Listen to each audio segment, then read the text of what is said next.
Ya, halo, selamat pagi rekan-rekan sekalian. Saya Jajang Muhsin, saya CGP Angkatan 10 dan pada kesempatan hari ini saya ingin sharing sedikit mengenai kesimpulan apa itu pembelajaran diferensiasi versi saya ya.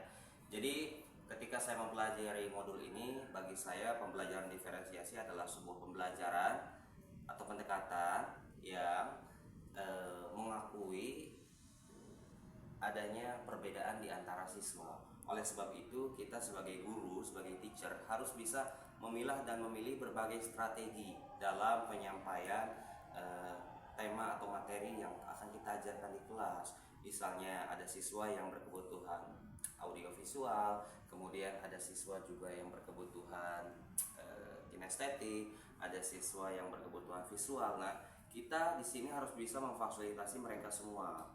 Caranya bagaimana? Caranya adalah kita mesti satu, yang pertama kita harus merenung ya. Yang kedua kita harus memetakan terlebih dahulu sebelum kita masuk ke dalam kelas. Dan yang ketiga kita membaca teori dari para ahli bagaimana agar pembelajaran tersebut tepat maksimal ya. Mengapa pembelajaran diferensiasi ini adalah dapat memenuhi kebutuhan murid? Karena bagi saya pembelajaran diferensiasi itu adalah pembelajaran yang mengakomodasi berbagai keunikan peserta didik.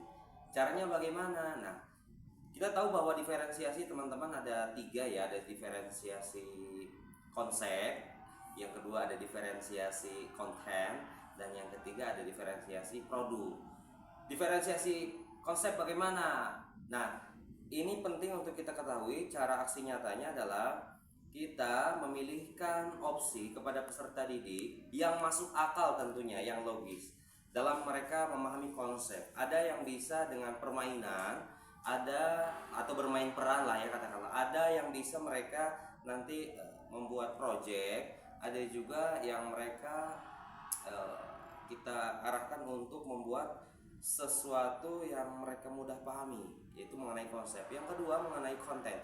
Konten itu kan berkaitan dengan proses pembelajaran ya. Yang pertama kita bisa petakan misalnya dengan kelompok, dengan diskusi, dengan games, dengan aplikasi-aplikasi pembelajaran yang menyenangkan, yang menarik. Kita coba gali itu, dan memang tidak mudah, kita tahu bahwa tapi kuncinya adalah di situ komunikasi dengan pimpinan dan rekan kerja. Apa sih aplikasi yang kekinian dan bermanfaat untuk peserta didik? Kita tidak boleh malu untuk bertanya, terutama kepada rekan-rekan yang sudah senior. Misalnya saya bertanya kepada rekan saya Mr. Mers yang ia pernah di 5 sekolah besar ya, dan ya saya banyak belajar dengan dia ya, bagaimana cara menaklukkan peserta didik, bagaimana menggunakan aplikasi step by step ya, misalnya ada Kahoot, ada Wordwall, ada yang lain sebagainya whatever ya itulah intinya, kita komunikasi teman-teman ya. Jadi komunikasi adalah kunci keberhasilan pembelajaran diferensiasi. Tanpa komunikasi zonk semuanya ya. Jadi oleh sebab itu komunikasi inti dari semua pembelajaran diferensiasi. Kita harus mau bertanya, kita harus mau membaca, dan kita harus mau menonton konten-konten kreator yang ada kaitannya dengan pembelajaran tersebut. Dan terakhir ya pembelajaran diferensiasi produk ya, produk atau project ya, itu sama, produk dan project. Bahasa Inggrisnya project, bahasa Indonesia mungkin produk ya, hasil akhir. Nah, tidak semua siswa kita tahu bahwa mereka sanggup dengan hasil akhir yang sama. Misalnya, tidak semua siswa kita tugaskan di akhir bikin PPT semua. No.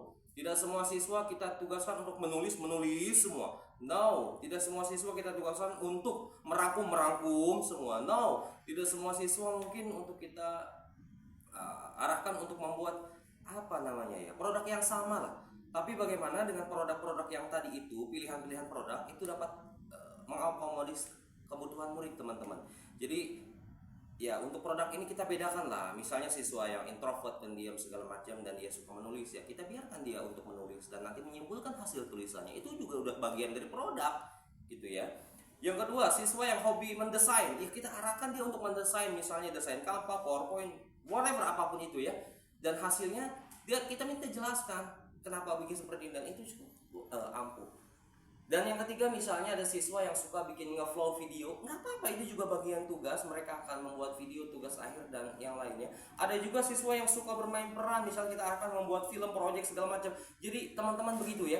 Jadi diferensiasi ini mengakomodir kebutuhan murid. Tidak semua murid suka bicara, tidak semua murid suka menulis, tidak semua murid suka ngeflow. Dan ini kita bagaimana caranya mengakomodasi semua kebutuhan tersebut. Jadi that's the point adalah komunikasi. Itu saja teman-teman dari saya. Thank you so much Jajang Muksi Muid di sini.